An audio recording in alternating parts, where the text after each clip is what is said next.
Good evening, everyone. Tonight we're going to go into the Holy Bible and we're going to flip over to Genesis, the very first book in the Bible. Now let's go down here to chapter 1, verse 6. And God said, "Let there be a firmament in the midst of the waters, and let it divide the waters from the waters. And God made the firmament, and divided the waters which were under the firmament from the waters which were above the firmament, and it was so. And God called the firmament heaven. And the evening and the morning were the second day. And God said, Let the waters under the heaven be gathered together unto one place, and let the dry land appear. And it was so. And God called the dry land earth, and the gathering together of the waters called he seas. And God saw that it was good." Now let's move down to chapter 1, verse 14. "And God said, Let there be lights in the firmament of the heaven to divide the day from the night, and let them be for signs and for seasons and for days and years. And let them be for lights in the firmament of the heaven to give light upon the earth. And it was so. And God made two great lights, the greater light to rule the day, and the lesser light to rule the night. He made the stars also, and God set them in the firmament of the heaven to give light upon the earth."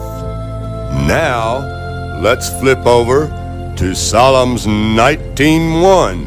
"The heavens declare the glory of God, and the firmament showeth his handiwork." Now, for those of you who are biblically illiterate, let me take you to Wikipedia and see what the definition of firmament is. Okay, in biblical cosmology, the firmament is the structure above the atmosphere of earth, conceived as a vast, solid dome. According to the Genesis creation narrative, God created the firmament to separate the waters above the earth from the waters below the earth. And now that you understand what that means, let's look into the Bible and see what picture that it shows of the firmament and the earth and the heavens. Now, would you look at that there? The waters above the firmament of heaven, the sun, the moon, and the stars underneath the firmament of heaven, the earth, and the ice pillars on the outside. Okay, now, let's take a look at the original Hebrew Bible and see what picture it shows. Imagine that. The same thing. The firmament, the sun, the moon, and the stars under the firmament, the earth, and the ice wall. Now those two pictures should look familiar to you. Check it out. Now you understand where this picture comes from. Now, last but not least, let's look at all the pictures of all the ancients and see what they depicted the shape of the earth to be. I'm not going to read them out loud. You guys sit there and take a look at them. Look at each one of them. They all have a flat disc with a firmament over the top of them and the sun and the moon inside that firmament. So, as you can see, once again, this is not something new. All of the ancient civilizations knew where we lived, and they depicted it in their artwork, right there for you to see. And I specifically want to point out the three oldest cultures there is: the Mayans, the Egyptians, and the Incas. Take a good look at their depiction of the earth. The Mayans have a dome with water rushing over that dome, and the sun and the moon and the stars underneath that dome. The Egyptians, as you see, the blue woman represents Mother Earth. The blue represents the oceans above the dome with the stars fixed in them. And the same with the Incas. You can see a dome over the flat disk earth with the sun and moon and stars underneath that dome, and they even depict the Sheol, hell, underneath the flat disk of earth. there is only one picture that doesn't line up with all the other depictions of the earth since the beginning of time. And it looks like this right here.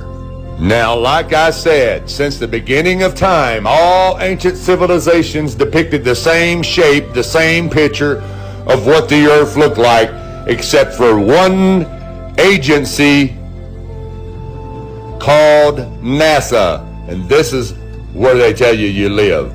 And there's not one of you watching this video that has ever seen this right here with your own eyes. Ain't none of you ever seen this right here with your own eyes. The only time you ever seen this right here was on the television or in the book that the teacher handed to you. And your teacher that handed you that book, she ain't never seen this with her own eyes either. She taught it to you from the book that was handed down to her. And you walking around here thinking you intelligent and know where you live at. But you ain't never seen it with your own eyes, but you believe it.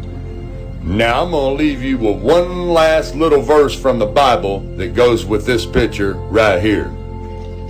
Okay, we're going to go to Timothy, book 1, chapter 6, verse 20. O Timothy, keep that which is committed to thy trust, avoiding profane and vain babblings and oppositions of science, falsely so called. Horizon, the sloping sea level, the spin of the earth. Unless you can see these phenomena with your own eyes, they may not be true. Unlike what we've been told in school, the earth looks like a snow globe, round but not sphere. The North Pole is at the center of most flat earth maps, with the ice of Antarctica holding everything in. Well, new this morning, all our lives, we've been taught that there's little doubt that the Earth is round, of course. We've seen the images from space, but not everyone's really convinced. There's a whole group of people who are not convinced. Some common themes are the Earth is not a sphere, as you said. It's not moving. We are not spinning on an axis or revolving around anything. And biblical literalists believing the Earth and everything we see when we look up in the sky exists in sort of a dome. And everything we see when we look up in the sky exists in sort of a dome.